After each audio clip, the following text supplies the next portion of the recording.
Israel और Hamas के बीच जारी संघर्ष को रोकने के लिए डोनाल्ड ट्रंप ने शांति प्रयासों पर जोर दिया है। अमेरिका के राष्ट्रपति डोनाल्ड ट्रंप ने गाजा संकट को खत्म करने के लिए 20 सूत्री शांति योजना की पेशकश की है। माना जा रहा है कि जल्द ही मिडिल ईस्ट में शांति की स्थापना हो जाएगी। ट्रंप की ओर से पेश की गई शांति योजना के तहत हमास सभी बंधकों को रिहा करेगा। हमास को अभी 48 बंधकों को रिहा करना है।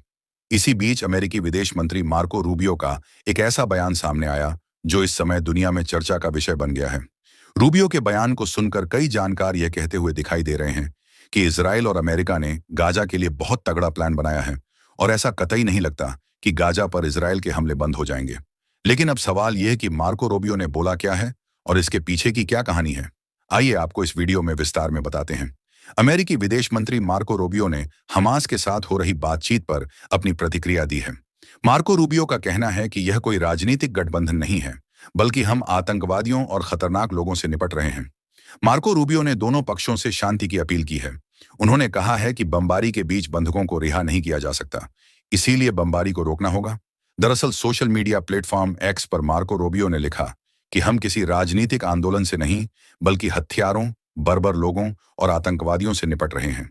लेकिन हमें उम्मीद है कि अमेरिकी राष्ट्रपति डोनाल्ड ट्रंप द्वारा बनाया गया गठबंधन, जो बंधकों की रिहाई और संघर्ष के समाधान के लिए हमारे साथ मिलकर काम कर रहा है। मार्को रूबियो ने इशारों इशारों में साफ कह दिया कि हमने इजराइल के बंधकों की वजह से हमास के साथ यह समझौता किया है, वरना हम आतंकवादियों और खतरनाक लोगों से गठबंधन नहीं करते।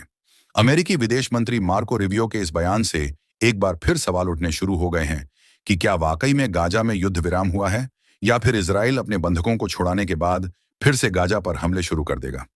कई जानकारों का मानना है कि जब तक नोबेल पुरस्कारों का ऐलान नहीं हो जाता, तब तक इजराइल ट्रंप के कहने से रुका है, ताकि डोनाल्ड ट्रंप को युद्ध रुकवाने के लिए नोबेल पीस प्राइज मिल सके।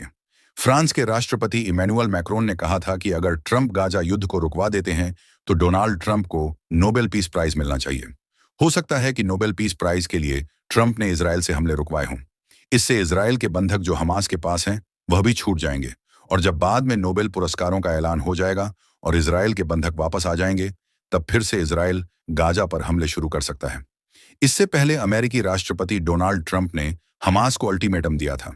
डोनाल्ड ट्रंप ने सोशल मीडिया प्लेटफॉर्म ट्रुथ पर लिखा था कि हमास को 20 पॉइंट शांति प्रस्ताव पर जल्द से जल्द विचार करना चाहिए। इसमें ज्यादा देरी बर्दाश्त नहीं की जाएगी। अमेरिकी राष्ट्रपति ने दावा किया कि बातचीत के बाद इजराइल पीछे हटने को तैयार हो गया है। हमने हमास को भी इसकी जानकारी दी है। हमास का जवाब मिलने के बाद तुरंत युद्ध विराम लागू हो जाएगा। इसके बाद बंधकों और कैदियों के लेन देन की प्रक्रिया शुरू हो जाएगी। इसके बाद हम अगले चरण की शर्तें रखेंगे, जिसके बाद यह 3000 साल पुराना संघर्ष खत्म हो जाएगा।